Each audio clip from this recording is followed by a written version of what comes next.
en ella.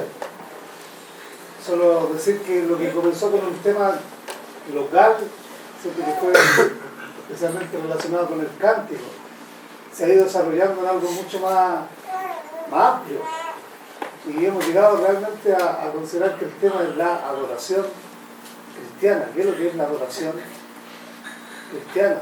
Si miramos Apocalipsis, ¿cierto? Veremos que si viene un día en que Dios será adorado o alabado, ¿cierto? Pero por toda la creación, ¿cierto? Tenemos cielo, tierra, debajo de la tierra, todas las cosas creadas, al final se unirán en un cántico que no tendrá fin, o sea, en un cántico eterno. Hemos dicho siempre, el servicio, todos los servicios, la enseñanza aquí terminará, pero hay un canto que no terminará, como dijimos en el hijo pródigo, y comenzaron a alegrarse. No es que se alegraron, comenzaron a alegrarse. O sea, nosotros no esperamos llegar al cielo para poder cantar y entrar en la verdad de la adoración. Es aquí mismo en la tierra donde Dios quiere que podamos entrar, ¿cierto? Entonces uno dice, al final uno vemos, todo lo adorará, pero no todo lo adorará de la misma manera, ni todo en la misma relación, pero todas las cosas voluntariamente, ¿cierto? Terminarán, como dicen, un cántico eterno a Dios. Y vemos que ese era el fin cuando Dios creó todas las cosas, era lo normal. Porque yo pensaba, ¿cuál es el primer adorador que tenemos en la Escritura? Normalmente me diría, el mejor adorador que Dios podría haber tenido es Adán, porque era inocente, ¿cierto? Tenía todo, vivía en un mundo de perfección. Dios lo visitaba, hablaba con él. Si había alguien que podía adorar a Dios y ser el primer adorador, ese tiene que haber sido Adán. Pero si uno lee la Escritura, uno pregunta, bueno, ¿cuál es el primer adorador que la Escritura no habla? Abel. ¿Cierto? Abel es el primer adorador, como Enoch es el primer profeta.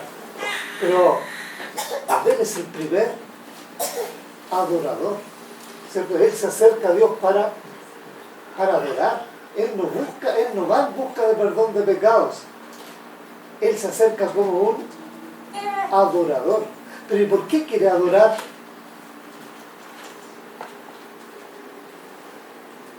Repito, siempre dice, ¿qué es lo que es la adoración?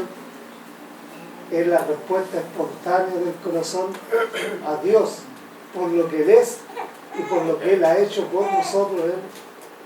Uno dice, Naamán, ¿cómo Dios? A veces decimos, qué asombroso, como dicen, la alquimia espiritual. ¿Qué es lo que es la alquimia? El poder que transforma algo sin valor en algo de mucho valor. Y decimos, pero hay una alquimia espiritual. ¿Y qué dice? Dios convirtió a Jacob en Israel, en un suplantador, lo convirtió en un príncipe con Dios. En Abraham lo convirtió a Abraham, padre excelso. Pero ahora, ¿qué es lo asombroso? Que Dios convierte a pecadores en adoradores. Y tengo en mi mente a Naamán. ¿Quién le dijo a Naamán que tenía que adorar? ¿Y por qué nosotros adoramos? ¿Porque hay que venir el domingo a adorar? ¿Porque es el propósito de la reunión? ¿O porque queremos, sentimos que debemos y le debemos dar la adoración a Él? ¿Quién le dijo a Naamán que era la obligación que él adorara a Dios ahora? ¿Y qué lo convirtió en un idólatra, en un adorador del Dios verdadero? ¿Cierto? Vemos que Naamán, cuando llegó a la tierra de Israel, despreció el río, despreció todo. Pero cuando él fue al Jordán y salió con piel nueva, ¿él qué se convirtió? En un adorador. ¿Y qué dice él? Dame cargas de esta para llevarme de esta tierra. ¿Cierto? Ahora, Naamán iba a ser un adorador del Dios verdadero. ¿Dónde? En un mundo, en un país que no conocía a Dios. ¿Cierto? Pero ¿qué es lo que lo hizo un adorador? No es un deber. A veces dicen los hermanos, celebrar la cena del Señor es un deber. A lo mejor muchos venimos o bien por un deber, pero nunca la adoración, la participación en la cena se presenta como un deber, sino más bien como un anhelo al cual el corazón debe responder voluntariamente. Como digo, Naamán, qué sé yo, nadie le dice de dónde sacó él que tenía que llevarse tierra de ese país y para qué quería la tierra. Si nosotros vemos cuando sanó un ciego, cuando sanó un leproso, ¿cuál fue la primera reacción de ellos? Adoraron. Como dice, Noé sale del arca. ¿Y cuál fue el primer acto en el nuevo mundo? Hace un altar y adora. Hace un altar y adora. O sea, entonces, ¿qué vemos? El primer pensamiento, Dios piensa en Israel y que dice que haga fiesta en el desierto. O sea, entonces, ¿qué vemos? La adoración es espontánea. Es la respuesta espontánea de un corazón que conoce a Dios. Y como lo conoce a Dios, Él quiere adorarlo porque quiere hacerlo voluntariamente. Entonces uno dice, ahora entiendo, no, Adán no podría ser el primer adorador. No se nos dice nunca que haya él adorado. No quiere decir que no le haya dado gracia por todo quizás lo que tenía.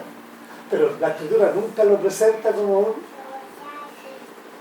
adorador, ¿cierto? Pero sí presenta a Abel como un adorador. Pero para que haya un adorador, Dios tiene que darse a conocer. O sea, necesitamos que haya una creación, ¿cierto? Pero la nueva creación ¿qué es lo que es diferente?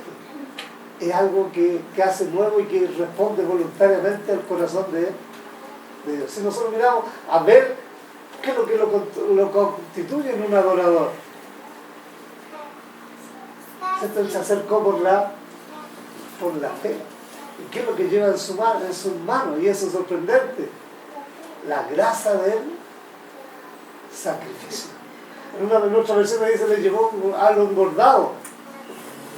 Pero el engordado no expresa bien la verdad, sino que llevó la grasa del sacrificio. ¿Qué le enseñó? ¿Qué le estaba dando él? Él venía no como un pecador a Dios, él venía como un adorador del Dios verdadero. Si después tenemos a quién más tenemos como adorador, para pasar rápidamente el tiempo que tenemos, es Abraham. ¿Cierto? Pero Abraham le dice, sal de tu tierra y de tu parentela. Y Dios se le apareció y le habló y se reveló a él y le hizo grandes promesas. ¿Y qué es lo que hizo Abraham? Y levantó un altar al Dios que se le había aparecido. O sea, para que hayan verdaderos adoradores, Dios tiene que darse a conocer. Por eso le dijo el Señor a la samaritana, ustedes adoran lo que no conocen, nosotros adoramos lo que conocemos. La salvación viene de los judíos. Y así Dios se revela a Abraham, y Abraham es hecho un adorador de Dios. Después viene Isaac, Jacob, hasta que llegamos a la nación de Israel. ¿Y cuál es el pensamiento de Dios? Deja ir a mi pueblo. ¿Para qué? Para que me rinda fiesta. ¿Dónde? 3 días fuera. Aquí tenemos los primeros caracteres ya de no se puede adorar a Dios en Egipto. ¿Cierto? Si adoraron en Egipto, dicen, los egipcios tienen por abominación esto. O sea, no puede haber adoración cuando el pecado se ha entrado en el mundo. Hay que salir del mundo. Sin separación no puede haber adoración.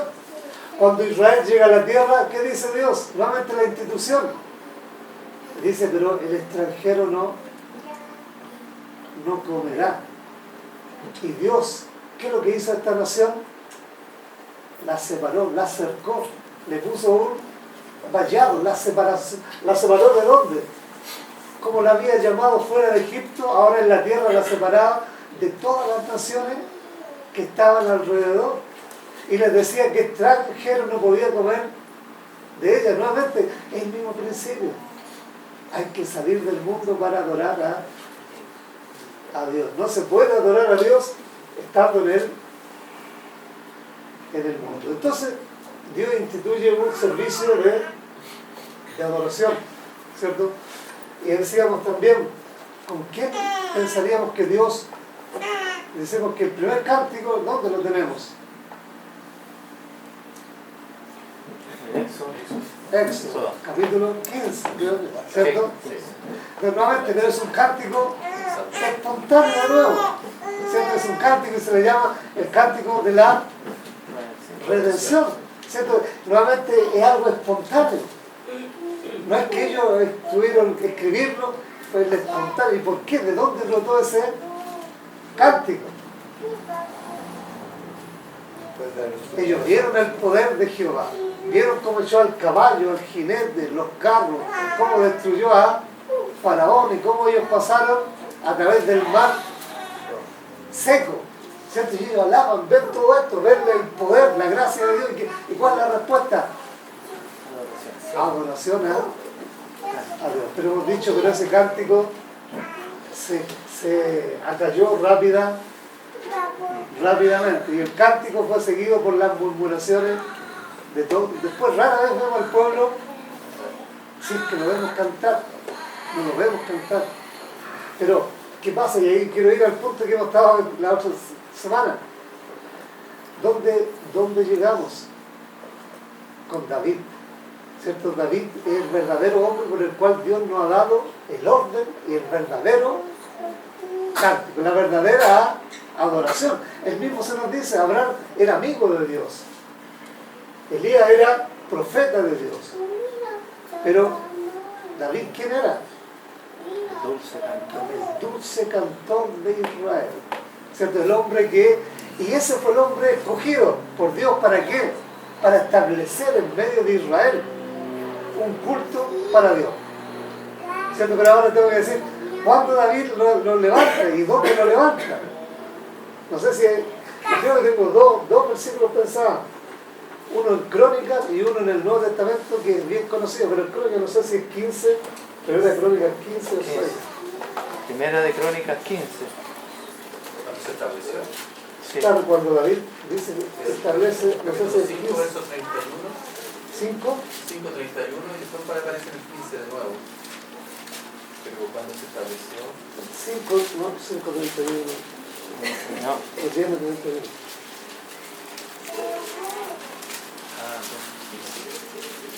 Seguramente el 14. ¿De cuál? Del 5. El 15. Primera Crónica 15. Cuando David trae el arca a Jerusalén. Eso es. Porque de ahí parte la adoración. No, no lo mismo, Puede ser del... Sí, puede ser de verso 15 del capítulo 15 de Primera de Crónica. Dice, y los hijos de los levitas trajeron el arca de Dios puesta sobre sus hombros en las barras, como lo había mandado Moisés conforme a la palabra de Jehová. Asimismo dijo David a los principales de los levitas que designasen a sus hermanos, de sus hermanos a cantores e instrumentos de música, con salterios y arpas y címbalos, que resonasen y alzasen la voz con alegría. No sé si... El 16:1. Así trajeron el arca de Dios y la pusieron en medio de la tienda que David había levantado para ella, y ofrecieron holocaustos y sacrificios de paz delante de Dios. Y cuando David acabó de ofrecer el holocausto y los sacrificios de paz, bendijo al pueblo en el nombre de Jehová. Se repartió a todo Israel, así hombres como mujeres, a cada uno una torta de pan, una pieza de carne y una torta de pasas. Y puso delante del arca de Jehová a ministrar a ministros de los levitas, para que recordasen y confesasen y lo hacen a Jehová, Dios de Israel. Asaf el primero, el segundo después de él, Zacarías, Jehiel, Semiramot, Jehiel, Matatías, Eliab, Benaía, Obed-Edom y Jehiel, con sus instrumentos de salterios y arpas, pero Asaf sonaba los címbalos. También los sacerdotes de Benaía y Hazael sonaban continuamente las trompetas delante del arca del pacto de Dios. Entonces en aquel día David comenzó a clamar a Jehová por mano de Asaf y de sus hermanos. Aquí hay algo importante, ¿cierto? David es el hombre que ha sido escogido para instituir en Israel un cántico permanente de alabanza a Dios, ¿cierto? Delante, pero ¿dónde? En una tienda. Quizás hemos hablado poco, algo de eso, pero no todo lo necesario, ¿cierto? ¿Por qué David levantó una tienda para el arca? Y en esa tienda que él levantó, allí él instituyó este servicio a Dios, ¿cierto? Uno dice, ¿cuándo David interviene? ¿Por qué David no volvió el arca al tabernáculo? Porque en aquel tiempo el tabernáculo existía, no había sido destruido, estaba el tabernáculo, pero David, cuando toma el arca, no la lleva a Gabaón, sino que la lleva a la ciudad de David, ¿cierto? Y en la ciudad de David, ¿qué es lo que hace? Él levanta una tienda y pone el arca en esa tienda que él le ha levantado. Entonces ahí tenemos que ver, cuando David está, esta tienda, ¿qué es lo que es entonces? Esta tienda que levanta es cuando algo fracasó y algo aún no se ha establecido. ¿Qué es lo que fracasó? El periodo del tabernáculo, el arca en el tabernáculo. ¿Y qué es lo que se está esperando? El establecimiento del templo para que el arca entre. Pero dentro de estos dos periodos él establece una tienda que no tiene candelero, no tiene mesa, no tiene altar, y el único utensilio que hay en esta tienda es el arca de Jehová. Y allí él alrededor de esta arca, de esta tienda, él establece este servicio, ¿cierto? Y donde nosotros podemos encontrar una figura, un tipo de qué? De la adoración, no en el milenial, sino de la adoración en este tiempo. Y una adoración que no existirá más en la tierra, la adoración más elevada, más íntima que se podrá encontrar en la tierra. Y si hay preguntas, ¿por qué lo digo? Y el otro pasaje, ¿cuál era? En el Nuevo Testamento, Juan 4. O sea, David, ¿cuándo interviene? Cuando algo ha fracasado, cuando algo ha sido arruinado, y cuando lo permanente aún no viene, él establece algo temporal. Pero en esto algo temporal, ¿qué es lo que encontramos nosotros? Los principios, los caracteres de la adoración actual. El mismo Señor en Juan 4, no la volé porque yo creo, si todos somos cristianos, todos sabemos lo que dice Juan 4, esa sorprendente, que dice, el Padre busca adoradores. Ahora dice, no es Dios quien busca, es el Padre. ¿Y cuando habla del Padre? Es la actividad de la gracia y del amor, ¿cierto? Porque si hablamos de Dios, es la esencia de Dios, pero si hablamos de Padre, es la actividad de la gracia. Él ha salido, el Padre que anda, como dice, no anda buscando pecadores, él anda buscando adoradores. Es la gracia, es el amor que ha entrado en una actividad. ¿Y cuál es esa actividad? Él busca adoradores para él. Y por eso él había ido ¿a dónde? No a Jerusalén. No es un mensaje que él entregó en Jerusalén, fue un mensaje que entregó en Samaria. Y no a un hombre, sino a una mujer. Y no a una mujer de buena reputación, a una mujer gentil, despreciada, de mala reputación. ¿Y a qué le dice a ella? Viene la hora, y la hora es en que los verdaderos adoradores adorarán al Padre en espíritu y en verdad. No se adorará en este monte ni en otro. Nuevamente, ¿qué está diciendo él? Nuevamente lo mismo de David. ¿Cierto? David rechazado, no vuelve el arca al lugar donde estaba. Y siempre decimos, Salomón, ¿dónde iba a adorar? A Gabaón. ¿Y qué había en Gabaón? Todo el tabernáculo, excepto una cosa: el arca no estaba más en Gabaón. Entonces hay un momento en que el arca, el tabernáculo, está separado en dos partes. Es un desorden, podemos decir. Pero dentro de este desorden, David instituye algo que es sorprendente tipo y figura de la adoración en el tiempo actual. Porque el tiempo actual, ¿qué es lo que es? Un paréntesis también en los tratos de Dios con este mundo. Cuando lo terrenal ha fallado, ¿cierto? ¿Qué es lo que ha hecho el Señor? Introducir un paréntesis celestial, en el cual está llamando un pueblo celestial para el cielo, cuyo culto es también celestial. Pero rinde un culto celestial, ¿dónde? Estando en el mismo mundo. Entonces, entonces el culto de David era entre dos puntos: el fracaso y el futuro que debía venir cuando Salomón edificara él el templo. Entonces nosotros estamos también en el fracaso de una dispensación pasada, ¿cierto? La adoración terrenal que Israel rendía. Pero ¿qué es lo futuro para ellos? La adoración milenial que se establecerá acá. Entre estos dos puntos que tenemos, Juan 4, el mismo Señor estableciendo un culto celestial en esta tierra. Ahora, ¿pero qué es lo que es asombroso? Si uno mira, ahora en esa tienda en la cual David ha preparado, como dice, lo único que está es había un solo requisito: que el arca entrara dentro de ese lugar, en un reposo, ¿cierto? Ese era el único.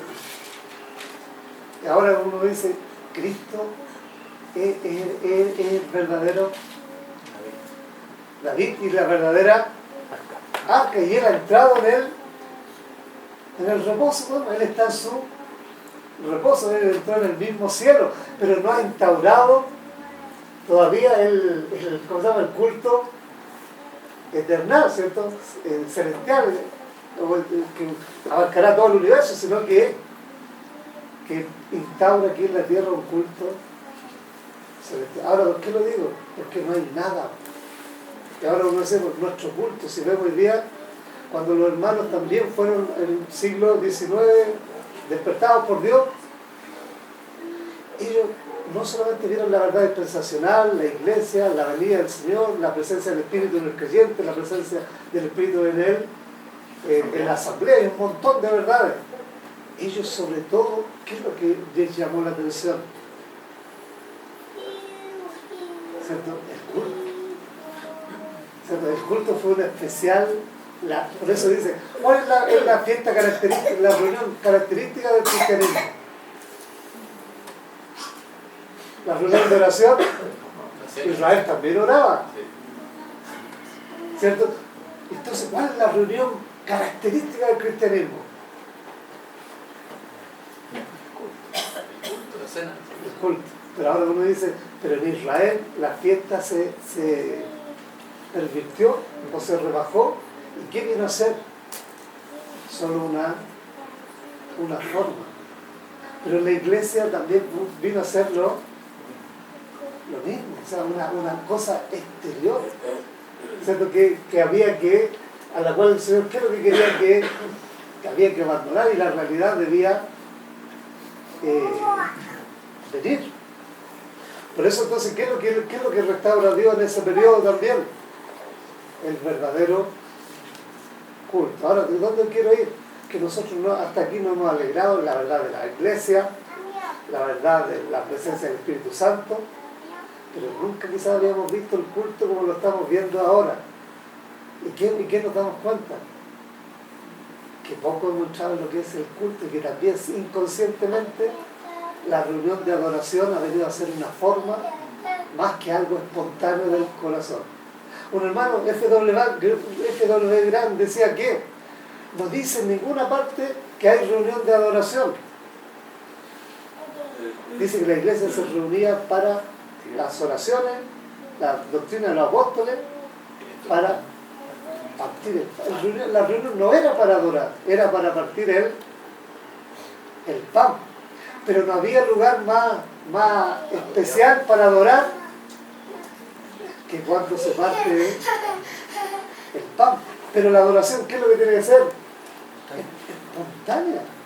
Pero en nuestra vida de asamblea o en nuestras propias vidas, ¿a qué ha venido la adoración a llegar a ser? ¿Cierto? Un acto exterior, pero donde el corazón quizás entra poco. Entonces, ¿qué tenemos ¿qué Dios tiene que hacer? Volvernos a ver, a mostrarnos los principios del verdadero culto. Entonces, yo no quiero, estoy tratando de hacer solamente una introducción, de reunir lo que hasta aquí hemos visto en la reunión pasada y cómo Dios nos dirige para seguir el tema ahora. También mencionamos el hecho de la más alta importancia de que el arca estuviera haya encontrado reposo, haya encontrado su lugar, y que el servicio de adoración o el servicio del cántico que se estableció fue después que el arca entró, ¿cierto? O David la trajo y la puso en esta tienda que él le construyó. Y recuerdo que esto incluso fue una predicación que hubo, que no fue cuando entró el arca en el templo, sino fue cuando entró el arca en esa tienda que David le construyó, que a partir de ahí vino el servicio del cántico y el servicio de adoración que David estableció. Pero quizás nosotros como experiencia de asamblea, como quienes vienen cada primer día de la semana a ofrecer este servicio, porque nosotros a eso venimos, a ofrecer tal servicio, y se decía, ¿por qué el corazón es frío e indiferente? ¿Y por qué este servicio no lo podemos rendir debidamente como es digno del Dios al cual venimos a adorar? ¿Por qué no entramos y no nos elevamos, sino algunas veces, y la experiencia que tuvimos la última semana ha sido, por lo menos acá en Peñalolén, triste experiencia? ¿Por qué ha pasado eso? Quizás una de las cosas que primero deberíamos preguntarnos es que no podemos hacer un culto si el arca no está aquí. Nosotros decimos, si el arca no estaba en la tienda, no podría haber servicio de canto. Es decir, no podemos tener un culto, no podemos adorar a Dios sin las consideraciones de vida de lo que es el arca, sin las estimaciones de vida de lo que es la persona del Señor Jesús, porque el arca allí es un mueble que tipifica o es un tipo de la persona del Hijo de Dios. Y si nosotros, recuerdo el folletito eso que se nos pasó, que el hermano dice ahí, bueno, aquí el arca en los diferentes evangelios. ¿Por qué dije de los evangelios? Porque tenemos a la persona del Hijo de Dios en los evangelios mostrado bajo diferentes aspectos, diferentes caracteres. El Hijo de Dios, el siervo perfecto, ¿cierto? El Hijo del hombre. O sea, en muchos de esos aspectos, y nosotros creo que no hemos tenido o no hemos entrado en esas verdades para considerar al Señor Jesús debidamente, de esa forma, de las diferentes formas con que la palabra de Dios nos muestra, y quizá eso ha permanecido el corazón frío e indiferente frente a él. Uno pensando en el dulce cantor de Israel, pensando en David también, un poco también con lo que se decía, el hecho de que el arca estaba olvidada por 20 años lejos, pero si había algo que David, cuando es nombrado rey, lo primero que quiere hacer es traer el arca. ¿Por qué? Porque es la presencia del Señor en medio. Cuando no tenemos conciencia de su presencia es porque hay un corazón o un culto frío, porque lo que le realza, lo que le da la elevación al culto es la presencia del Señor en medio. Y como Él mismo lo dice, que Él está en medio nuestro, o sea, es un privilegio que la gracia nos ha concedido de tener al Señor en medio nuestro.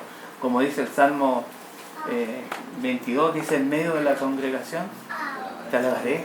O sea, contar con su presencia es lo que más eleva. Y si el corazón no se rinde es por eso, porque a veces no está la conciencia de que tenemos al Señor en medio nuestro. O sea, el arca, que disfrute para David cuando el arca fue traída. ¿Cierto? Sabemos los ejercicios tristes que tuvo que hacer primeramente cuando un levita tocó el arca por tratar de evitar que esta cayera, ¿cierto? Pero él después, conforme a la palabra del Señor, él trajo el arca como correspondía en los hombros de los levitas, y una vez instalada el arca, ahora David es un gozo de saber que está la presencia del Señor. Debe ser ese mismo gozo para nosotros, tener su presencia. Pienso que eso perfeccionaría la adoración, perfeccionaría la alabanza y elevaría también el culto.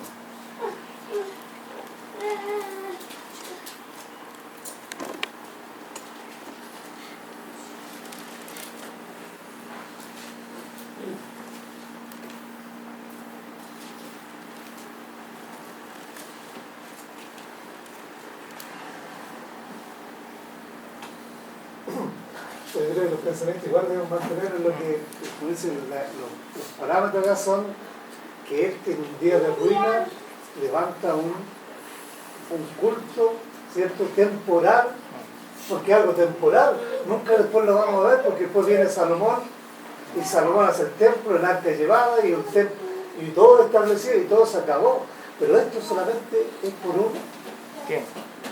Lo mismo acá, por eso ahora digo, hay un culto aquí en la tierra, que es un paréntesis, que Dios estableció, que es el Jesucristo, donde se está dando un culto, y ese culto tiene que tener las características que David le dio, ¿cierto? Tuvo el servicio que David instauró. Yo creo que eso es lo que debe marcar, porque uno dice, es verdad, cuando David trajo el arca, David era el rey, pero ese día que trajo el arca, David hizo un acto sorprendente, que no fue comprendido por su esposa. ¿Qué es lo que hizo David? Se sacó las vestiduras reales y se puso vestiduras de un efod de lino. ¿Y por qué David lo hizo? Normalmente, ¿qué tenemos acá? Uno diría, es un culto. Pero no, ahora no debemos pensar, es temporal.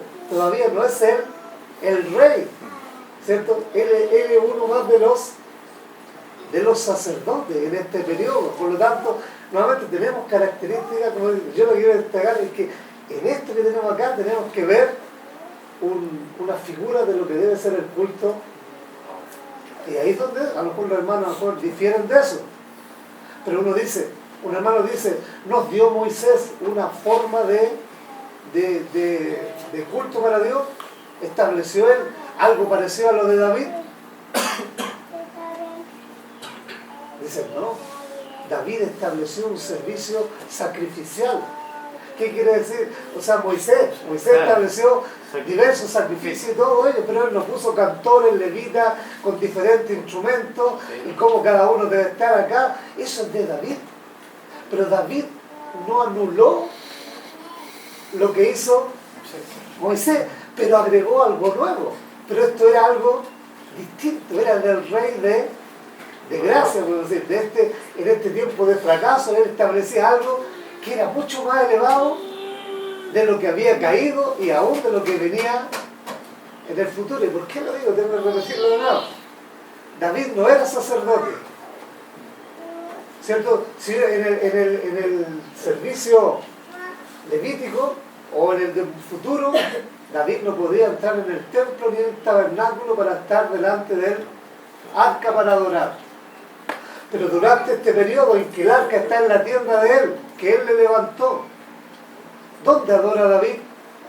¿Qué libertad tiene David? Una libertad que no tenía en ninguno de estos periodos, pero ahora la tiene. Y cuando él le dice, yo haré casa a Jehová, Jehová le dice, tú no me harás casa, yo te haré casa a ti. ¿Qué hizo David nuevamente? Escuchó, vino, entró en la tienda donde estaba el arca, se sentó delante del arca, o sea, está en pleno descanso. ¿Y qué dijo? No hay Dios como tú, ¿cierto? Y adoró a Dios. O sea, nosotros estamos viviendo entonces en un periodo, en la historia del universo, porque los ángeles adorarán a Dios, la creación entera adorará a Dios, en el milenio Israel entero adorará a Dios y las naciones. Pero hoy día hay en la tierra, y la iglesia es llamada a rendir un culto que nada se asemeja con todo lo que ha habido, ni con nada de lo que habrá. Pero ¿dónde está el peligro? Que la iglesia ha perdido esto de vista. Y ahora yo digo, en el movimiento de los hermanos del siglo XIX, esto se recuperó.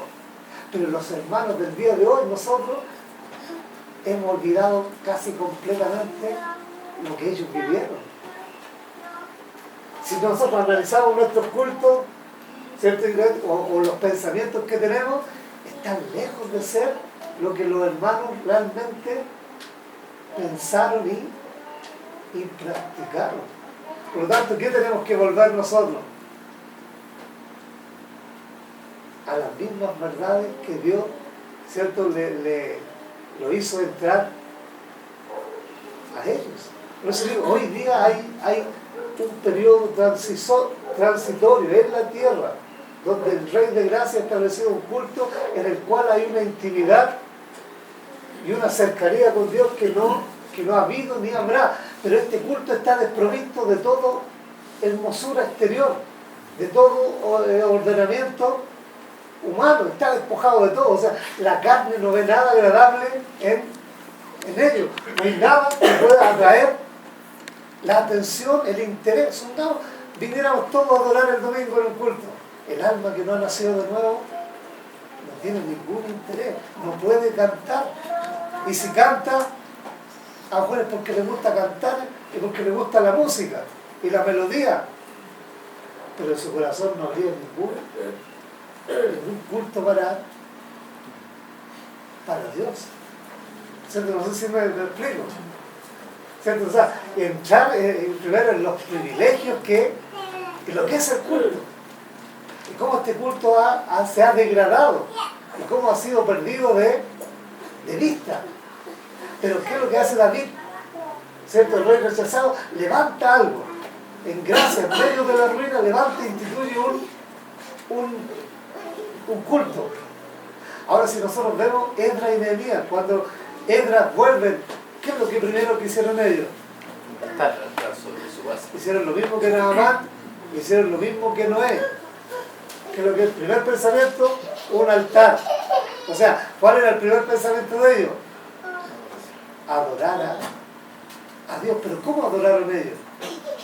Cuando los hermanos estaban, ¿cómo era la adoración? ¿Cierto? Había instrumentos, había un sacerdote oficial, no había libertad de espíritu, el hombre estaba bajo el control de todo, ¿cierto? Ahora, ¿qué es lo que hacen ellos? Se comienzan a reunir para partir el pan. ¿Bajo qué orden? Y para ellos era notorio, ya nunca más bajo un oficial autorizado, alguien, un hombre que dirija, sino en plena libertad del espíritu, sin nada. Incluso dicen ellos, cuando los hombres estaban construyendo las catedrales, mirando a tal punto ¿cómo se llama? Orientándola hacia algún punto, como eran las catedrales grandes. ¿Qué dicen ellos? Ellos buscaban los lugares más feos para reunirse, porque sabían que su lugar de reunión no era terrenal, sino que era el mismo cielo. No tenían que levantar templos, no tenían que adornarlo, no tenían que hermosearlo. ¿Por qué? Porque eran ellos, y su lugar de culto en la tierra no existía, era en el cielo, y ellos entraban en el cielo aunque estuvieran en el subterráneo más escondido de la ciudad. Pero allá, ¿qué es lo que hacían? Sin ningún hombre dirigiendo, ellos se reunían alrededor del arca de la presencia del Señor, y en plena libertad del espíritu adoraban a Dios. ¿Cierto? Eso fue recuperado. Dios, como dice, como David, en medio de la ruina levantó algo transitorio. En medio de la ruina de la iglesia de la cristiandad también el Señor en gracia levantó un nuevo testimonio. No solamente al templo, a la ciudad, sino también restauró el culto según el pensamiento divino. ¿Cuál es nuestro peligro? Que nosotros olvidemos lo que ellos vivieron, que no comprendamos lo que ellos comprendieron, ¿cierto? Y que nuestro culto decaiga en un formalismo religioso y nada más que eso. Quizás lárgala, pero yo sé que uno está obligado a hacerlo porque hay varios hermanos que no estuvieron en la otra reunión y uno tiene que volver a tratar de... Ahora, ¿cuánto comprendemos cuando cantamos nuestros himnos? Hay un himno que habla claramente cuán débil es el culto que rendimos. Y a veces lo cantamos sin comprender realmente lo que estamos diciendo. Y a veces nuestro culto es débil. Y ahí es donde tenemos que... El Señor tiene que tocar los corazones de tal manera que podamos comprender estas verdades maravillosas. Porque en el servicio que David establece, los levitas tenían un trabajo. Tenían que servir, tenían que confesar, y dice, es lo que leímos recién, en el capítulo 16 de Primera de Crónica, para que recordasen, confesasen y lo hacen. O sea, servir, celebrar y alabar. Y está bueno el tema que es lo que dice el hermano. ¿Y dónde rendimos ese culto nosotros ahora? El martes, el viernes. Y entonces, ¿dónde recordamos?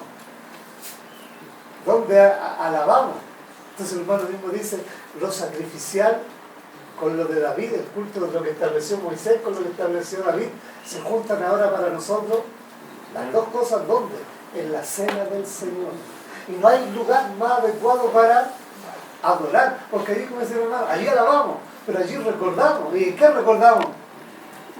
Hacer esto en memoria de mí, este es mi cuerpo que por vosotros es dado, este es mi sangre que por vosotros es derramado. O sea, lo sacrificial con el culto establecido por David convergen estas dos cosas cada primer día de la semana cuando nosotros, es allí donde podemos practicar nuestro sacerdocio y nuestro lugar como cantores. Ahora, ¿quiénes eran los cantores? Eran los levitas. Ahora, no eran los sacerdotes hijos de Aarón, pero el servicio de los levitas ya había casi terminado. Ellos ahora no tenían que desarmar el tabernáculo, estaba todo hecho, pero esperando lo otro, ellos lo único que tenían que hacer era cantar incesantemente a Dios día y noche. O sea, ellos habían comenzado un culto que no tendrían jamás fin. Ahora, ¿qué es lo que decimos nosotros? Que triste que la mayoría de la cristiandad no conoce esto y que conocerá lo que era el culto verdadero solamente cuando llegue al cielo.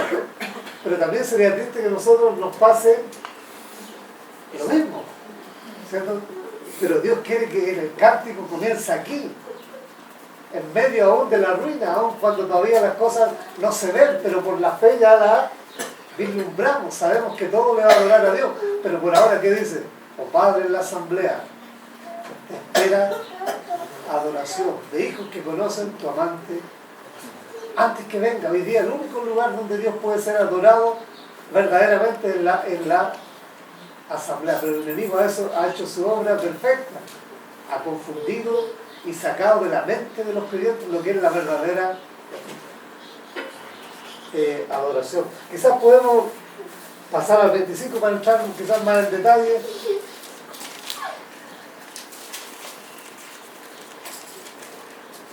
Asimismo, David y los jefes del ejército apartaron para el ministerio a los hijos de Asaf, de Man y de Jedutún, para que profetizasen con arpas, salterios y címbalos. Capítulo 25. Primera de Crónica 25. Para que profetizasen con arpas, salterios y címbalos, y el número de ellos, hombres idóneos para la obra del ministerio, de su ministerio, pues, de los hijos de Asaf, Sagur, José, Netanías y Azarela, hijos de Asaf bajo la dirección de Asaf, el cual profetizaba bajo las órdenes del rey. De los hijos de Jedutún, Gedalías, Seri, Jesaías, Asabías, Matatías y Simeí. 6. Bajo la dirección de su padre Jedutún, el cual profetizaba con arpa para clamar y alabar a Jehová. De los hijos de Emán, Buquías, Matanías, Uziel, Sebuel, Jeremot, Ananías, Hanani, Eliata, Gidalti, Romantieser, Jos, Becasa, Maloti, Otir, Asión. Todos estos fueron hijos de Emán, vidente del rey en las cosas de Dios, para exaltar su poder, y dio a Emán 14 hijos y 3 hijas. Todos estos estaban bajo la dirección de su padre en la música en la casa de Jehová, con címbalos, salterios y arpas, para el ministerio del templo de Dios. Asaf, Jedutún y Emán estaban por disposición del rey.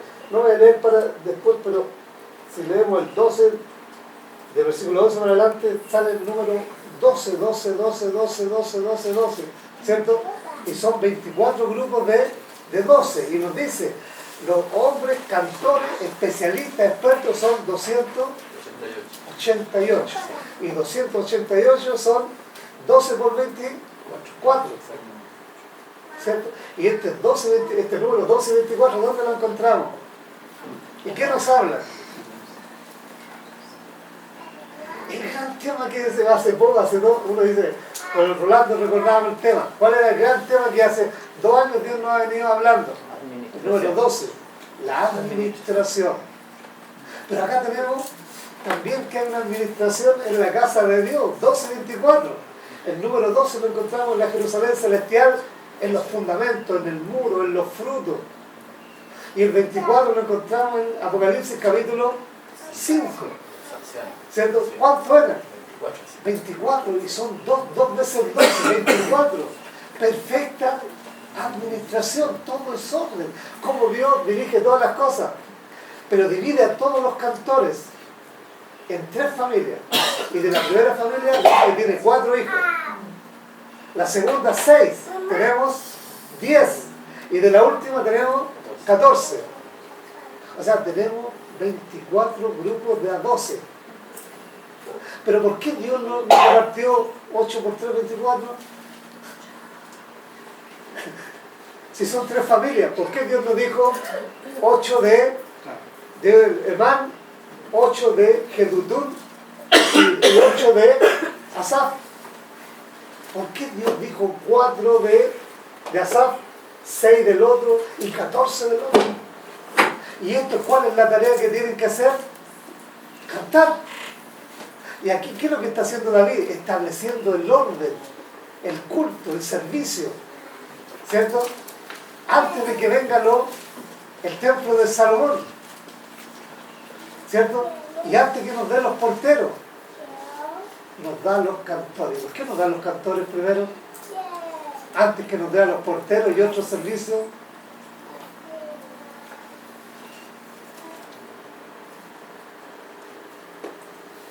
¿Qué es la forma de adorar? ¿Ah? Sí, La forma de adorar. no, hay otra cosa. ¿Por qué? Miren, antes teníamos un hermano, y este hermano llegaba el domingo, hermano, ¿por qué no iba a partir el pan el domingo? No, es que fui a predicar el evangelio y se fue una persona. Y entonces el domingo, no, es que fui a predicar el evangelio. Es que el evangelio es más importante que la adoración. Puede ser el evangelio ocupar tal lugar que la adoración es relegada a un lugar secundario. Pero ahora la pregunta es, ¿en qué lugar está la adoración en nuestra vida o en nuestra asamblea? En la cristiandad sabemos que la adoración no tiene casi ningún lugar, pero la predicación del evangelio es como es todo para ellos, para los hermanos. ¿Cuál fue? Ellos eran caracterizados entre todos. ¿Cuál? Porque se reúnen cada primer día de la semana para partir él. Era lo que los caracterizaba. O sea, para ellos la reunión central, la reunión más importante era la del domingo. ¿Y por qué era la más importante del domingo? Porque era la reunión donde ellos celebraban, donde recordaban, donde adoraban a Dios, donde proclamaban la unidad del cuerpo de Cristo, y no había otro lugar. Por lo tanto, ellos no querían que nada desplazara esa reunión, porque era la reunión expresiva del cristianismo, es lo que expresa el cristianismo. Pero también, donde esta reunión es puesta en lugar o es desvirtuada, veremos que todo testimonio no se da según Dios. Entonces, ¿por qué nos da, antes de darnos los porteros, qué nos da los cantores? ¿Qué nos está diciendo él? La adoración es el primer pensamiento. Es el servicio más importante, porque acá están los servicios en la casa de Dios. Y uno dice, portero, ¿y quién está? Obed-Edom. ¿Quién no quisiera? En la Jerusalén el portero. Es un lugar de gran privilegio y responsabilidad ser portero en una asamblea o ser portero en la casa de Dios. Pero antes de que nos den los porteros, ¿quién nos da Dios? Primero están los cantores, porque el cántico, la alabanza, la adoración es el más grande de los servicios que podemos dar a Dios. Es el primero de todos los servicios. Pero no sé si los hermanos me digan, ¿será verdad? Veo caras de incredulidad. ¿Será verdad que es así? Pero qué nombre ahí interesante, porque es David. ¿Y cómo se le denomina a David? El dulce cantor. El dulce cantor de Israel. Claro.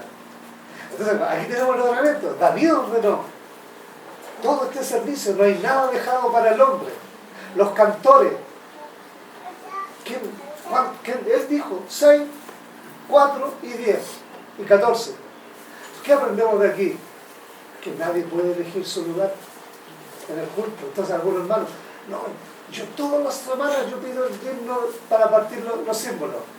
Yo todas las semanas pido el primer himno, o yo el último himno. ¿Y quién le dijo que tiene autoridad para escoger? Nadie tiene dónde escoger nada. Todos los ejercicios son por suerte. Pero ¿qué es lo que va a significar la suerte? Porque hay tantos cantores, hay tantos cursos, ¿y cómo van a adorar esto? Pero Dios dice, aquí tenemos por qué Dios pone 1, 4, 6 y 14. ¿Qué dicen? Algunos de una familia tienen más, o sea, tienen mayor participación dentro del culto y otros tienen menos participación. Ahora, ¿qué pasará? Es lo mismo digo, entonces es lo espiritual. Ahora nosotros lo decimos, supongamos voy a tomar el ejemplo, no la adoración, la oración. Un hermano viene, pues, si yo digo, participa 5 veces. Entonces, oye, tenemos todos que participar 5 veces o más veces.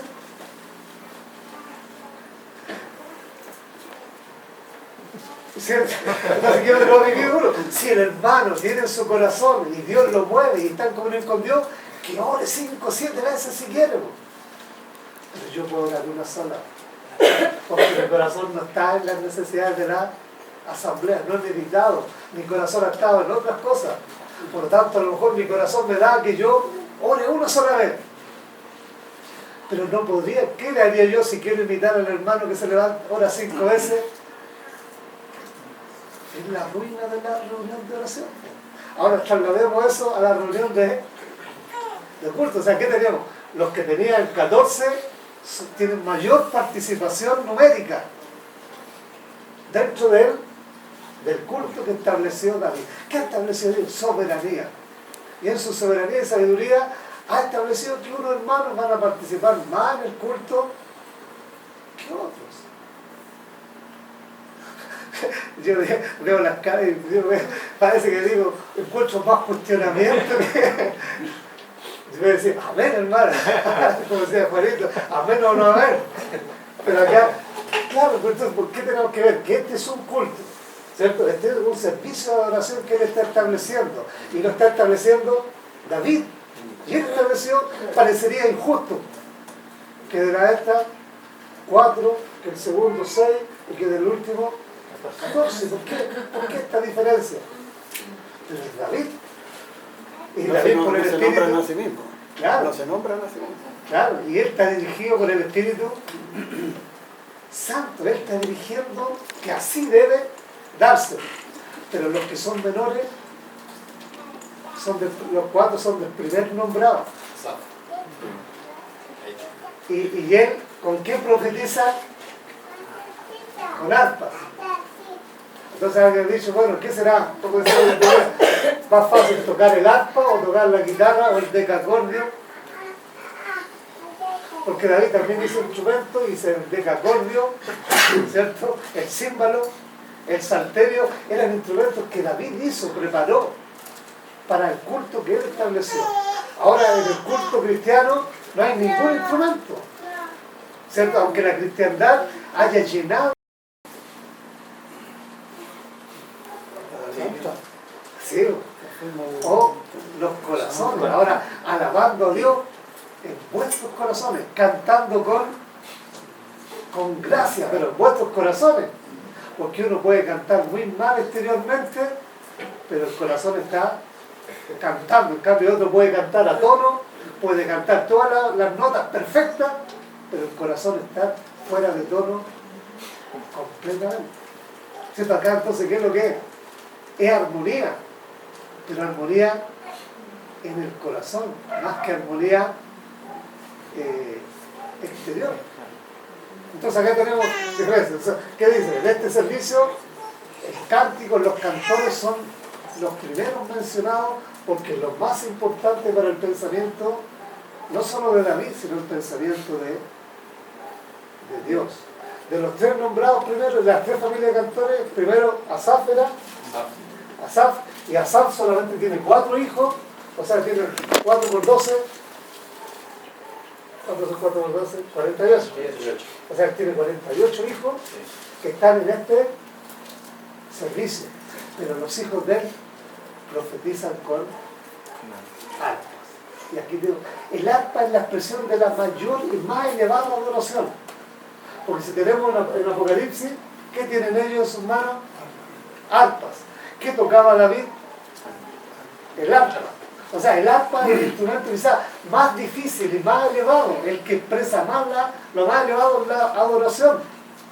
Y aquí tenemos, si bien la otra familia tiene 14 hijos, y Asaf tiene 4, pero los hijos de Asaf tocan el arpa. ¿Qué quiere decir?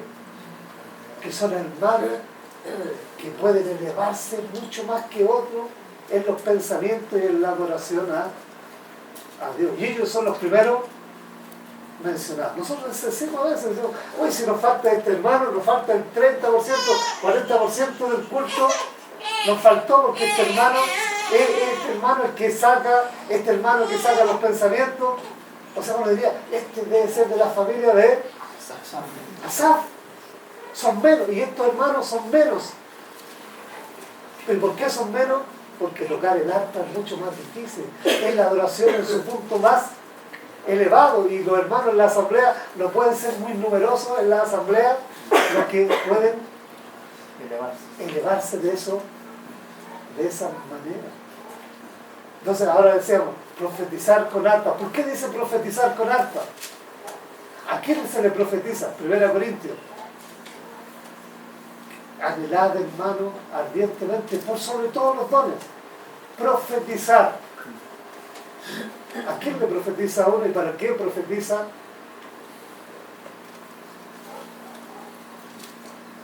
¿Uno le podemos profetizar a Dios? No. Entonces, ¿cómo podemos profetizar con arpas? Entonces, ¿qué dice? Hay una enseñanza aún en la alabanza. ¿Cierto? Porque profetizar es comunicar enseñanza a los hermanos. Pero alguien dice, ¿dónde aprendemos más las verdades de Dios? ¿Cierto? En el culto. Más que uno dice, en el culto tiene algo especial. La alabanza tiene algo especial. Las verdades de la unidad de la deidad, la filiación eterna del Hijo de Dios. ¿Dónde la hemos aprendido más? ¿Dónde hemos aprendido todas esas grandes verdades? ¿En los estudios? ¿O no la ha puesto ante Dios nosotros en el culto? O sea, el culto de alabanza tiene doble aspecto. Uno hacia Dios, que es alabanza. Pero estos hermanos son capaces no solamente de alabar, sino que ellos están alabando a Dios, pero están enseñando también a los hermanos sin querer. Hay enseñanza en la alabanza para los hermanos. No sé si lo explico. Uno dice, uno lo nota, ¿cierto? Como dice, alguien toma a Pablo como una expresión de adorar a Dios con arpas. Pablo en Romanos 11, después de ver el judío gentiles, ¿qué dice? Profundidad. Profundidad de la riqueza, del conocimiento, de la sabiduría. Y de la gloria de Dios. Que él está alabando a Dios, pero no está comunicando inmensa verdades. ¿Cuántas verdades que no conocíamos? Y un día un hermano se paró, o el tema del culto fue tal, que no solamente alabamos a Dios, sino que aprendimos verdades que hasta entonces no habíamos nunca meditado en ellas ni comprendido. ¿Por qué? Porque se alabó con arpa. No fue alabanza sola, sino que fue arpa unida con una comunicación de verdades para los que estaban allí. Entonces Asaf tiene la primera mención, podemos decir, en los cantores.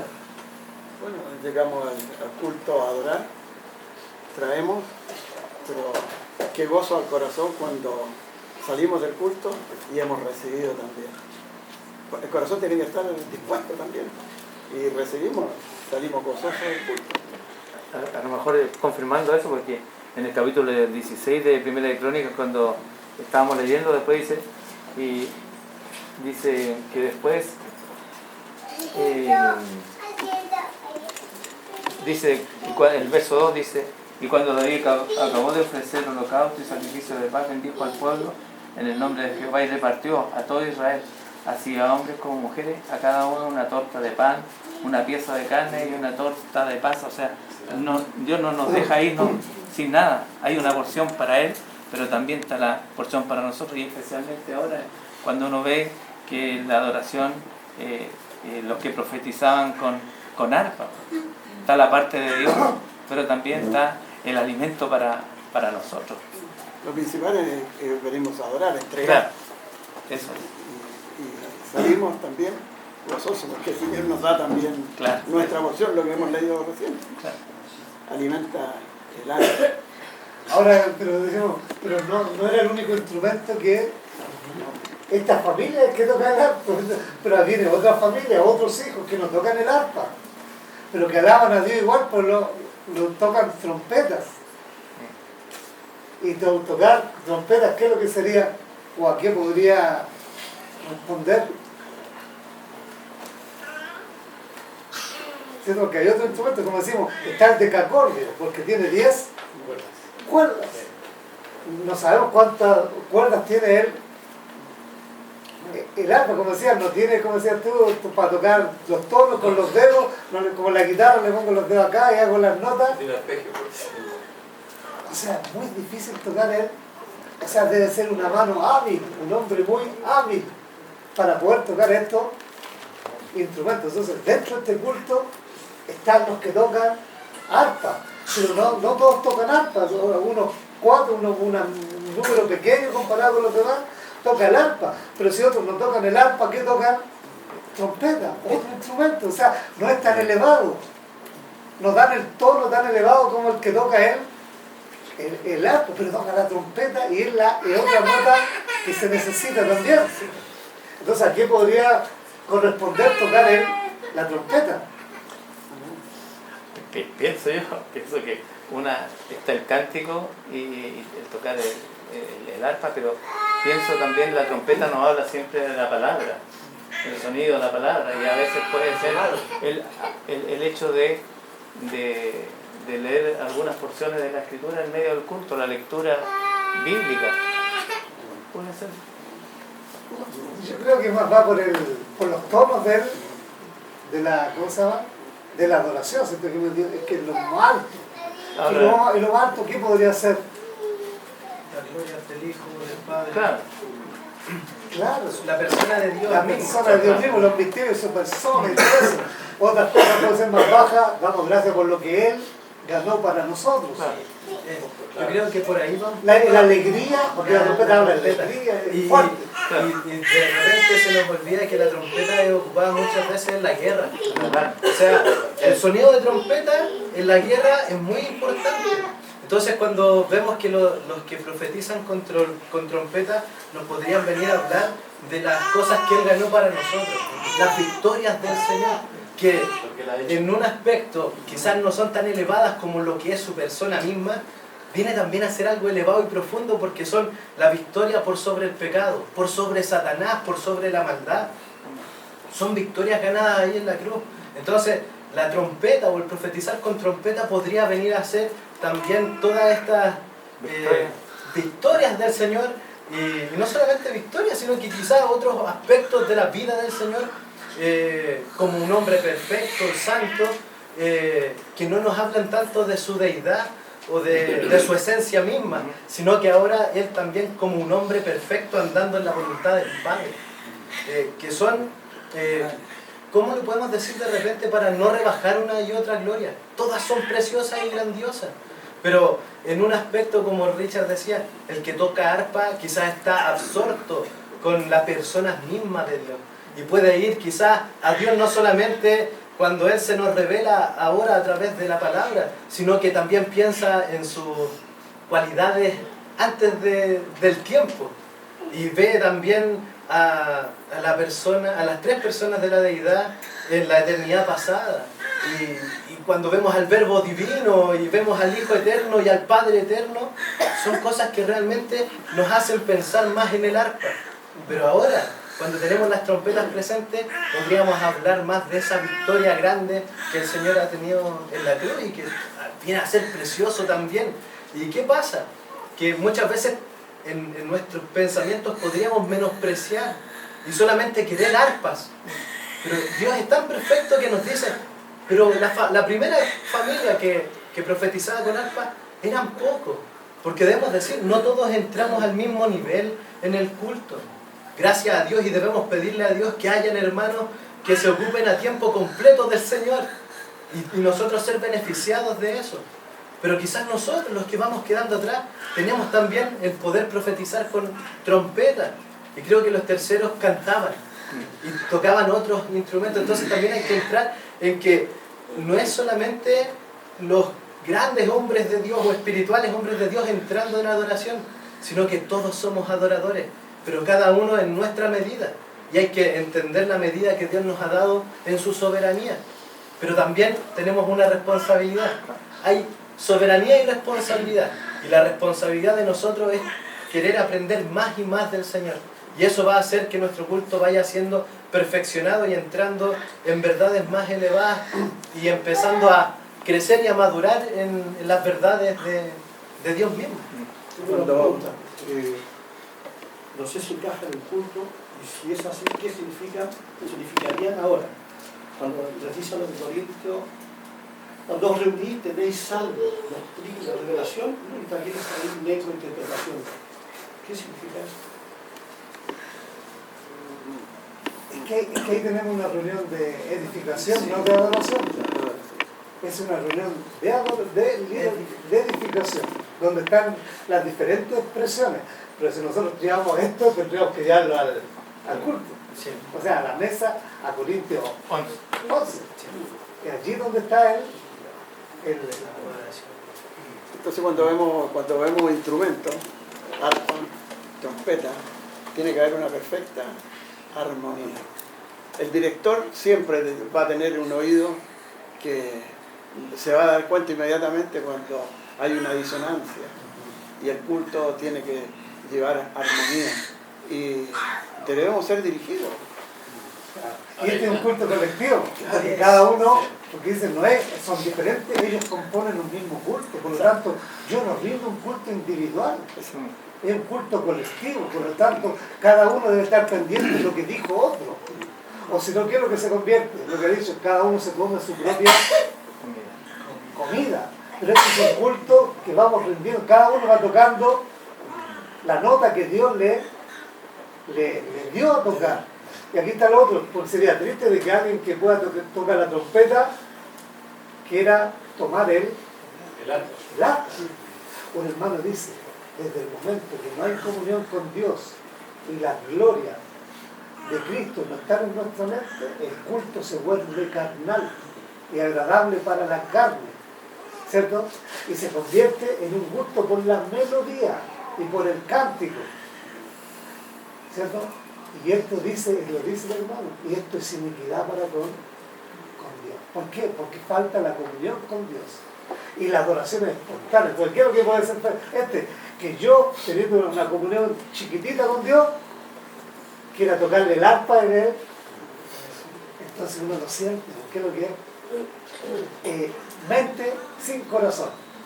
O sea, alguien que quiere tocar el arpa sin tenerla, no es mejor que lo decía el otro día, es mejor que toque un pito no, pero es lo que yo expreso y lo que el Espíritu me da a hacer, a que yo, sin ninguna habilidad espiritual y competencia, quiera tocar el arpa y elevarme en la adoración a Dios cuando no tengo comunión con Dios ni la energía del Espíritu Santo. O sea, cada uno debe tocar, hacer lo que el Espíritu de Dios le ha dado y lo que su comunión con Dios le permite hacer. Yo tengo una consulta sin querer apartarme de esto de los instrumentos, pero relativo a las cantidades de familias, de hijos, ¿cierto? Por cada uno. Estamos hablando de Emán, de Asaf y de Judutún, ¿cierto? Todos hijos de Leví. Pero tenemos a Emán, que son 14 familias, que era hijo de Coat. Estaba asociado a los instrumentos, a los utensilios más santos del tabernáculo. Después tenemos a Jedutún, ¿cierto? O Cusías, como en otra versión, que en otro lado menciona a Etán, en otra parte de los cantores de la casa, Etán, hijo de Jedutún, y Jedutún era hijo de Merari, y tenía 6 familias, y él estaba a cargo, ¿cierto?, de las cubiertas del tabernáculo. Y por último, Asaf era hijo de Gersón.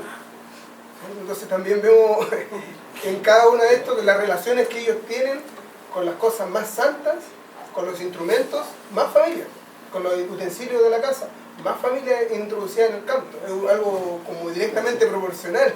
Entre más cerca de la gloria, ¿cierto?, de las cosas más santas, más familias el Señor pone en este trabajo. Y eso, mira, se confirma. Eso era la levita, y los levitas hablan del servicio. Pero llega que el tiempo de servicio para ellos terminó en un carácter.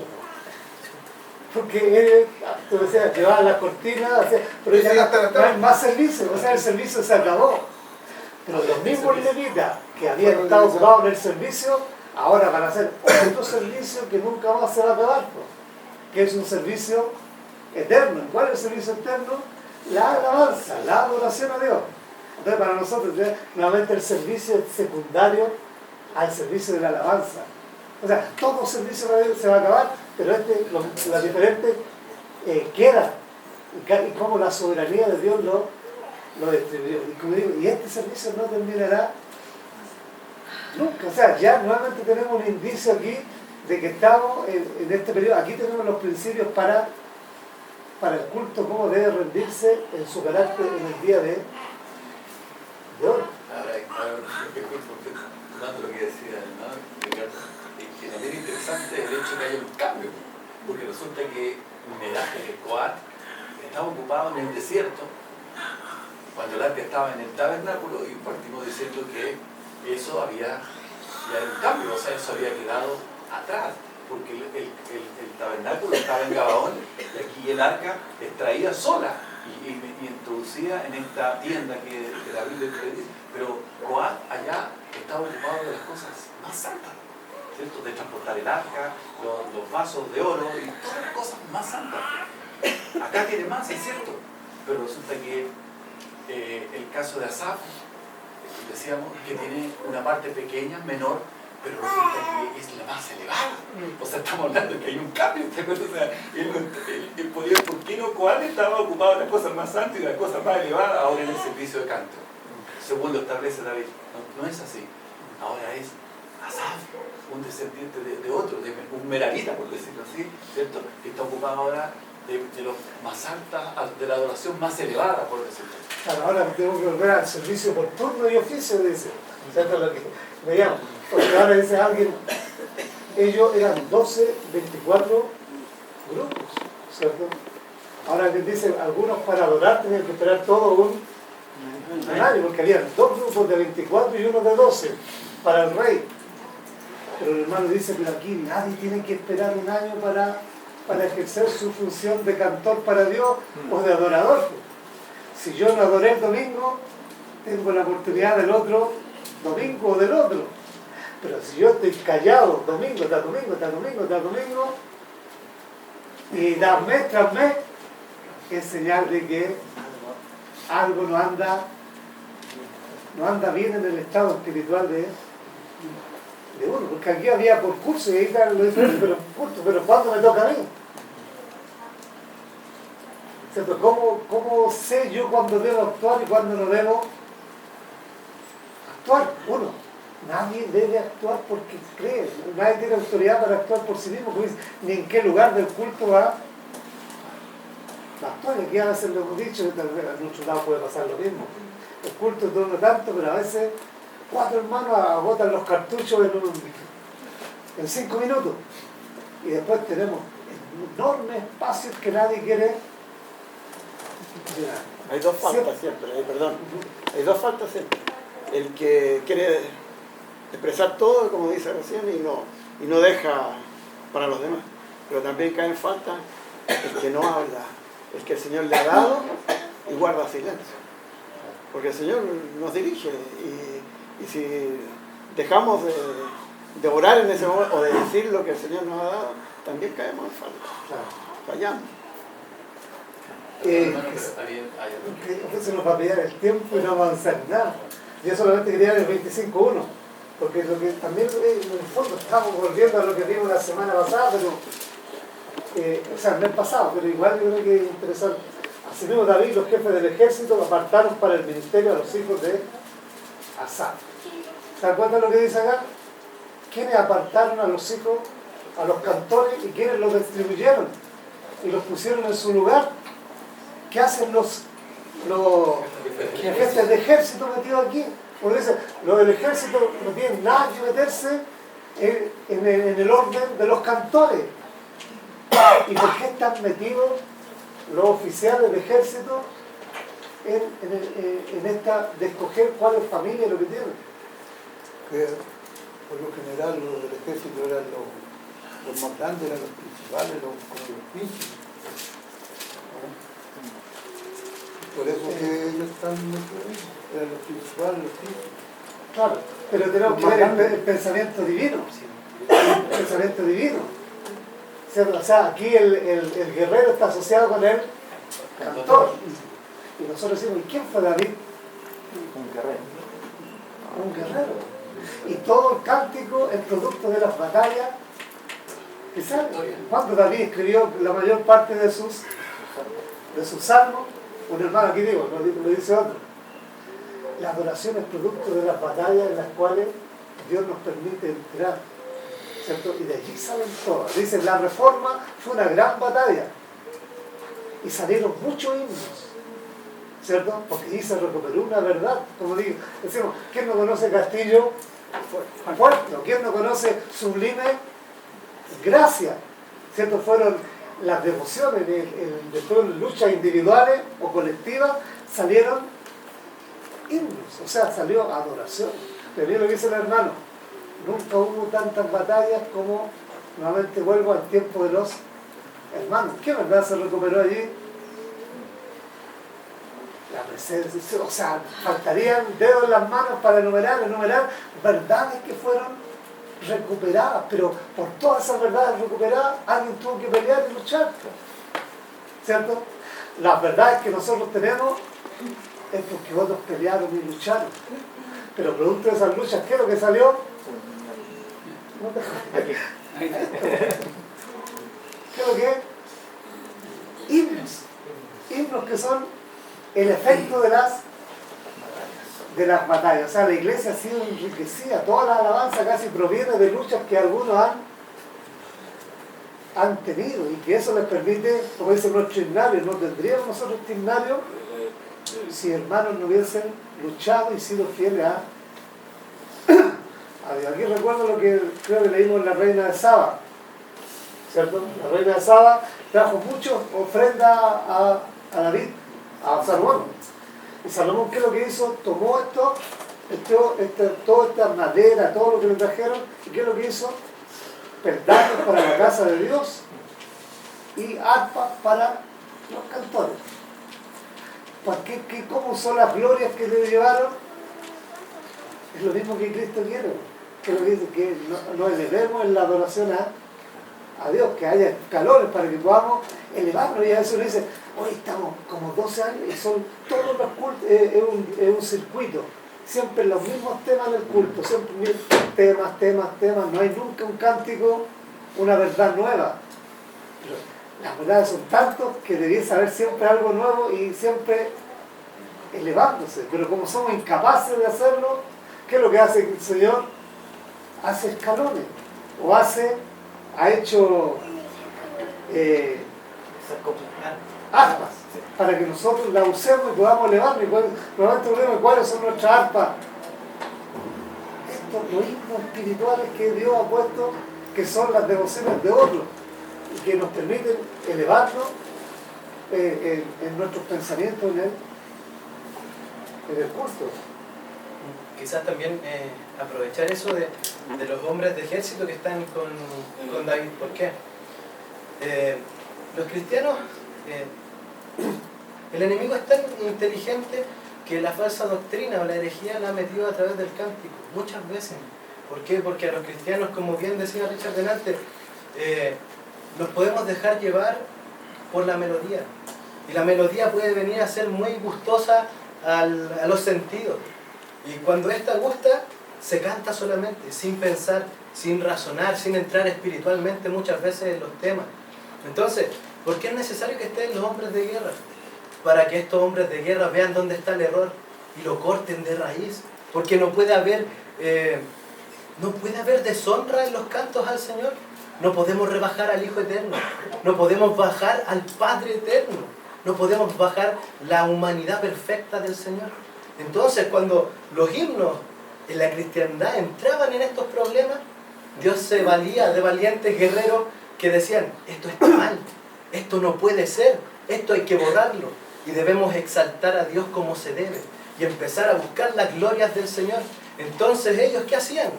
Con su corazón lleno de devoción a Él, empezaban a experimentar batallas espirituales en las cuales veían que era imposible rebajar al Hijo Eterno a un mero hombre humano, o a este hombre humano rebajarlo al pecado, porque era imposible. Y al momento de ser imposible, estos se transformaban ¿ahora en qué? Hombres de guerra, peleando en el canto. Y es precioso. E incluso si recordamos a algunos reyes, también Dios los mandó a pelear y los cantores tenían que ir primero. También es precioso, porque muchas veces la gloria de Dios es tal que la gloria sola pelea. Lo único que debemos hacer es cantar. Pero cuando nosotros entremos en el canto, cuando nosotros realmente estemos, está David, que vendría a ser el Señor, y están los hombres de guerra. Necesitamos de esos hombres también hoy en día. Necesitamos de esos hombres que, si bien ahora quizás no tenemos, gracias a Dios en este tiempo, el problema de la falsa doctrina, sí debemos cuidar de quienes cantan. ¿Por qué? Porque es exclusiva la adoración solamente para los redimidos. Ninguno que no sea un redimido y un verdadero hijo de Dios puede cantar. Pero aquel que sí es un redimido y aquel que ha conocido la victoria del Señor, este ahora puede cantar un cántico nuevo. Y ahora nosotros, como hombres de guerra, que también debiésemos ser de 20 años para arriba, debiésemos estar velando por aquellos que entran a cantar y cuidar como verdaderos soldados que también somos. Pero ¿qué es lo precioso? Que en el 1800, como bien decíamos, se levantan todas estas batallas de las glorias del Señor, de las glorias de la iglesia, de la libertad del espíritu, la eterna salvación del creyente. Y todas estas fueron batallas que se transformaron en himnos, que ahora nos hacen elevarnos y nos ayudan en la adoración para poder rendir algo cada vez mejor al Señor. Eso es lo que dice un hermano, que lo hablamos. Todas las verdades que sacan a la luz, los himnos están llenos, si uno medita. Pero el mismo enemigo ha tratado de destruir este himnario. En 1845, ¿qué pasó? El enemigo, ¿cierto? Donde todo era feliz, ¿qué dijo? Introducir una herejía que decía que Cristo, ¿cierto?, no era perfecto en su humanidad. En 1890 vino Raven y hicieron una revisión del himnario, y del himnario cortaron todos los himnos que decían que Cristo era el Hijo eterno. Muchos aceptaron esto, pero nuevamente, ¿qué es lo que produjo eso? Hombres de guerra, batallas se dieron, y una gran parte de los hermanos también peleó ¿y qué es lo que hizo? Una separación. Pero ellos retuvieron la verdad de que Cristo es el Hijo eterno de Dios. Entonces cuando el día nosotros cantamos Verbo Divino, que con Dios viviste, lo cantamos sin pensar. Para nosotros no significa ninguna batalla, pero si otros no hubieran peleado, ese himno nunca quizás lo habríamos conocido, ni lo estarían cantando en la asamblea. Pero ¿qué pasa? Los que lo cantamos no logramos entrar en la verdad vital, fundamental que estamos cantando. O sea, tenemos preciosas arpas en nuestra mano, pero no sabemos entrar en lo que ellos entraron, en la profundidad, en la sustancia de estos himnos que son verdaderos, ¿cómo se llaman? Verdaderas arpas que Dios ha puesto en nuestra mano para que podamos elevarnos a Dios en adoración. Y si uno ve, en el 26 vienen los porteros. O sea, los cantores están entre los guerreros y los porteros. Y alguien dice, en ninguna cosa debemos velar tanto como en la adoración y en el canto. Porque es nada más fácil que decir un himno, pero nada más difícil que decir un himno según el pensamiento de Dios. Hasta un niño puede decir cualquier himno, va a decir el 7, el 8, el 10, pero decir un himno que sea el verdadero himno, que quiere dar el tema y el tono para esta ocasión, para esta reunión, ¿quién lo sabe? Entonces, ¿qué dice? Un hermano dice, el número de porteros era el mismo de cantores. ¿Cómo habrá tantos cantores, tantos porteros? Uno dice en el mundo, oye, va a venir un cantante de afuera, necesitamos ¿cuántos guardias? Ya con 100 guardias, ¿cierto? Pero acá, ¿qué es lo que dice? El mismo número de cantores, mismo número de porteros. O sea, como que cada cantor tiene su portero. O sea, debe haber extrema vigilancia en lo que se canta y en aquellos que cantan a Dios. ¿Qué es lo que ha debilitado nuestro culto? En gran parte, hemos admitido a la comunión, no quizás a personas que no eran hermanos, pero sí a personas que nunca han entrado verdaderamente, descansado en la obra de Cristo, que son incapaces de cantar, que no se pueden elevar, que no pueden gozarse en un culto a Dios.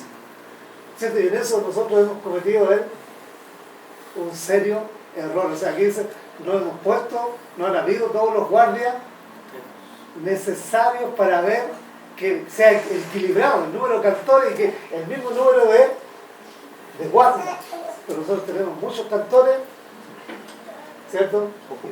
Pocos porteros. Y en esto Dios es celoso, como en ninguna otra cosa. Hermano, ¿puedo hacer una pregunta? Primero, pensando de los principales que dijo usted, de que eran guerreros, pero como lo vimos en número, me acordaba yo de que ellos ofertaban, y lo que ofertaban eran grandes, era como un tipo de la ofrenda, ¿cierto? No, el número lo vimos. Y quisiera leer yo solo el primero nomás que ofrendó, porque lo admiramos de lo que ofrendaba. Decía en el 10, a los príncipes trajeron, y los príncipes trajeron la dedicación del altar, el día en que fue ungido. Ofrecieron los príncipes la ofrenda delante del altar. Y Jehová dijo a Moisés, ofrecerán su ofrenda un príncipe un día y otro príncipe otro día, para la dedicación del altar. Y él que ofreció su ofrenda el primer día fue Masón, hijo de Aminadab, de la tribu de Judá, Su ofrenda fue un plato de plata de 130 ciclos de peso y un jarro de plata de 70 ciclos el ciclo del santuario, ambos llenos de flor de harina, amasada con aceite para ofrenda. Claro, sí, pero eso que lo vimos, que ellos ofrecieron, pero este era otro. El progreso y el andar del testimonio en el desierto. No, sí, está bien, ¿eh? Pero en cuanto a lo que dijo usted, ¿por qué los príncipes, por qué un general podía ofertar? Por eso yo le decía que los principales ofertaban. Claro. Ofertaban. No, pero es que aquí Pero no que están cantan los ofreciendo, acá no hombres están de guerra ofreciendo. y no están ofreciendo, están cuidando. Ellos están dividiendo a los cantores. Ellos están comprometidos en el orden del culto. Y quienes adoran. Y ellos están supervisando todo el campo en la tierra. O sea, ellos no están peleando. Pero en el fondo están peleando, en el fondo son guerreros que están supervisando. Entonces el pensamiento ahora es distinto. Por eso nosotros diríamos, por eso supongamos que cuando estos hermanos Raven y otros quisieron cambiar el himnario, la mayoría de los hermanos lo hubiesen aceptado, y hubieran cantado y hubiesen aceptado el error. Pero ¿qué pasó? Que hubieron hombres que discernieron el error, y no solamente lo discernieron, sino lo enfrentaron y lo desenmascararon y lucharon. Y entonces, ¿qué pasa? El error fue mantenido fuera. Entonces, eso representa que los guerreros no solamente ven las batallas de cuánta tierra ganamos, sino ellos están muy interesados en el culto. Por eso dice, nadie peleó tanto como David, pero nadie nos dio tantos salmos como David. Como dice otro, dice, nadie peleó tanto por la verdad como J.M. Darby. Y él nos ha dado preciosos himnos en nuestro himnario, porque es el mismo principio. La lucha da a luz himnos, ¿cierto? Y eso tal vez nosotros nos ha tocado luchar por nada, no peleamos por nada, o sea, todo lo hemos recibido sin disparar un tiro, sin pelear una sola batalla. Y por eso, ¿qué pasa? Somos incapaces de cantar lo que otros cantaron, y aunque tenemos dice el hermano, aunque tengamos el mejor comentario de la cristiandad en nuestras manos, aunque tengamos el mejor himnario en nuestras manos, si nuestra comunión, no estamos en comunión con Dios, nuestro corazón de Dios, no nos sirve de nada. Nunca nos vamos a poder elevar. Entonces a veces yo veo, a veces seguro dice, claro, es bueno tener una unanimidad de cantar todo igual, porque uno ve cuando cantamos varios, nos cuesta cantar varias asambleas juntas. Pero cuando uno lo lleva al ámbito espiritual, es mejor tener todavía un mismo pensamiento, los mismos pensamientos doctrinales, que no haya diferencia. Eso sí que debe ser, debemos poner mucho más cuidado en esas cosas y luchar por esas, sin dejar de tratar de mejorar la otra. Pero a veces le damos quizás más importancia a algo que realmente no tienen tanto el valor como cosas que sí tienen valor y a las cuales no le hemos dado el valor justo. Con respecto a eso, recordaba un poco, ahora yendo cierto a la parte práctica también, en el versículo 6 del capítulo 25 de Primera de Crónicas tenemos, y esto está bajo la dirección de su padre en la música. Esa parte es interesante si la llevamos a la práctica. ¿Por qué? Porque lo que decía Richard es cierto, necesitamos la mayor verdad en cuanto al canto, es que estemos todos en armonía en cuanto a la doctrina.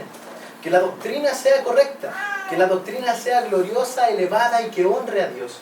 Eso tiene que ser lo principal y cada corazón no debiese estar en desacuerdo con esto o no descansando en esto.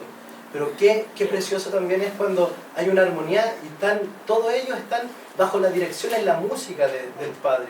Entonces es cierto, necesitamos estar de corazón bien, pero como bien decía Richard, siendo quizás algo secundario, también debemos tratar de cantar bien. ¿En qué aspecto? ¿Por qué lo decimos? Porque muchas veces si tenemos muchas voces tratando de llevar a la asamblea al canto, va a ser también que nos distraigamos. Y si nosotros nos distraemos por tratar de seguir al hermano que canta más bajo o al hermano que canta más alto, va a ser una distracción y no vamos a entrar en lo que estamos cantando, porque al final vamos a estar preocupados de la melodía. ¿qué debemos también pedirle al Señor? Que dentro de nosotros haya hermanos que se preocupen también de la música, de los cuales tengan la capacidad vocal y espiritual de sacar los himnos. Estos que entren y digan, ya, vamos a sacarlo en este tono y la asamblea los pueda seguir. No quizás tanto respetando la música al pie de la letra, pero sí un tono en el cual tanto las hermanas como los hermanos lo podamos seguir. No debemos poner muchas voces a seguir, eso va a hacer desastroso el canto. Pero si tan solo dejamos algunos pocos, y si no los tenemos, debemos prepararnos también para esto. O sea, la música en sí es una preparación. Y qué mejor aprender un poco de música junto con verdades preciosas y cantándole al Señor. Se puede hacer, se necesita tiempo. Pero lo que debemos hacer mientras no tenemos esto, no querer imponer mi voz por sobre la de los demás para llevar a la asamblea a un tono, sino que debemos ser también espirituales y discernir aquel que puede llevar mejor a la asamblea hasta que no tengamos al hermano y las hermanas, también súper importante. Las hermanas entran de una forma tan importante en el canto que muchas veces pueden quedar relegadas, pero son muy importantes. Pero sabemos que al empezar necesitamos un hermano espiritual que pueda llevar un tono en lo musical. Ahora voy a lo de las hermanas.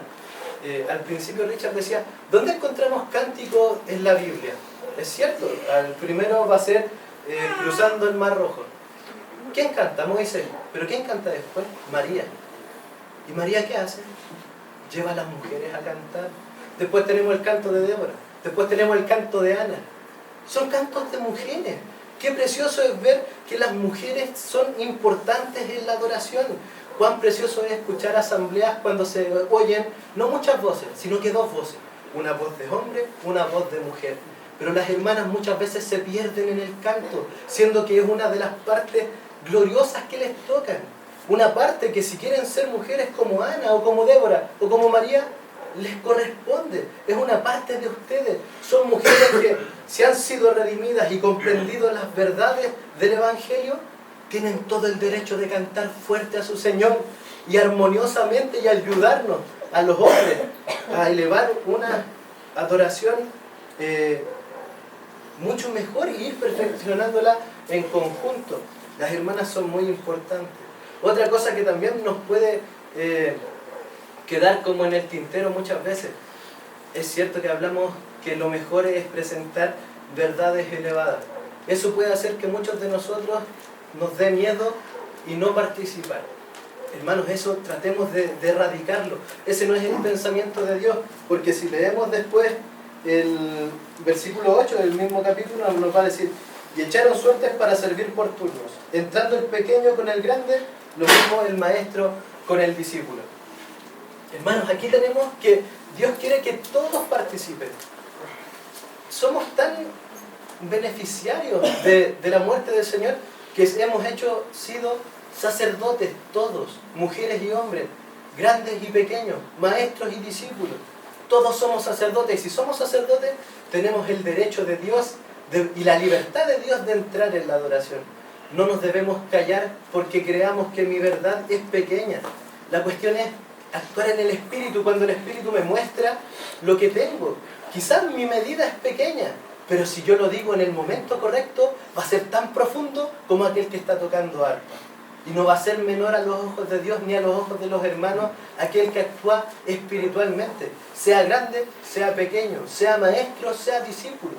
Tenemos la libertad de Dios para adorar. Y eso lo debemos tener tan claro para que nuestras bocas no se cierren, sino que estén siempre pendientes de poder elevar una adoración al Señor. Debe ser ese el corazón, tener la canasta llena. Y es cierto, cuando alguien llena la canasta va a ser según su medida. Alguno va a venir y va a traer un buey, otros quizás van a traer la flor de harina, pero las dos son preciosas a los ojos de Dios en el momento indicado.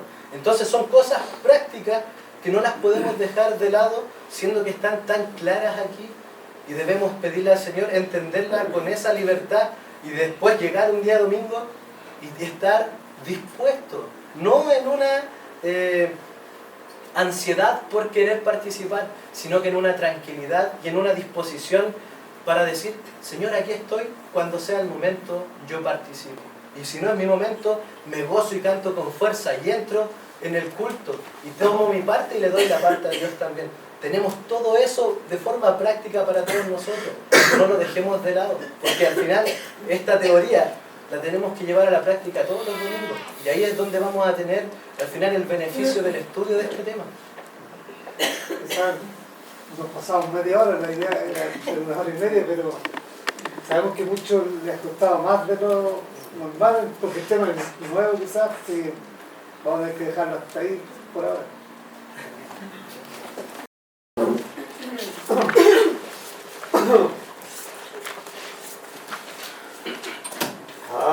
Canciones nuevas alegremente cantemos todos a nuestro Dios.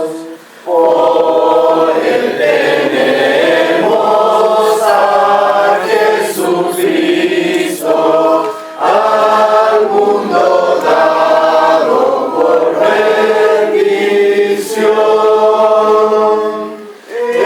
Elevemos sin cesar dulces himnos de loor a ti nuestro Padre, por Cristo el Señor. Santos cantemos con alegría himnos de gloria a nuestro Dios. La paz yo sé con la justicia en el suplicio del Redentor. La eterna verdad allí ensalzada cambió su beso con el amor. Elevemos sin cesar dulces himnos de loor a ti nuestro Padre, por Cristo el Señor. Santos cantemos con alegría himnos de gloria a nuestro Dios. La peña Elise bebió el sediento, de su hendidura brotó salud.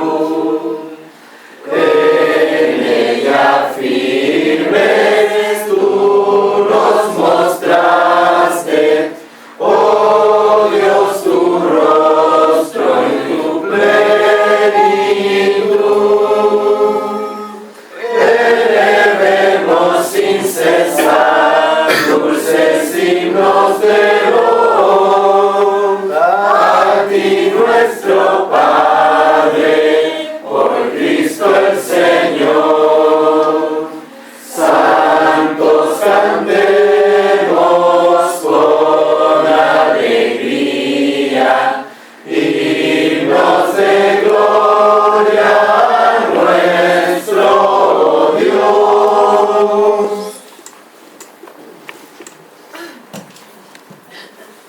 Podríamos cantar también el 142, la estrofa 1, 2 y 3.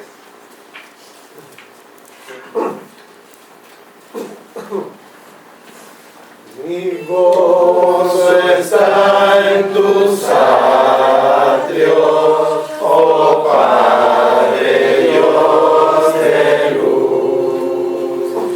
Venir a tu presencia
de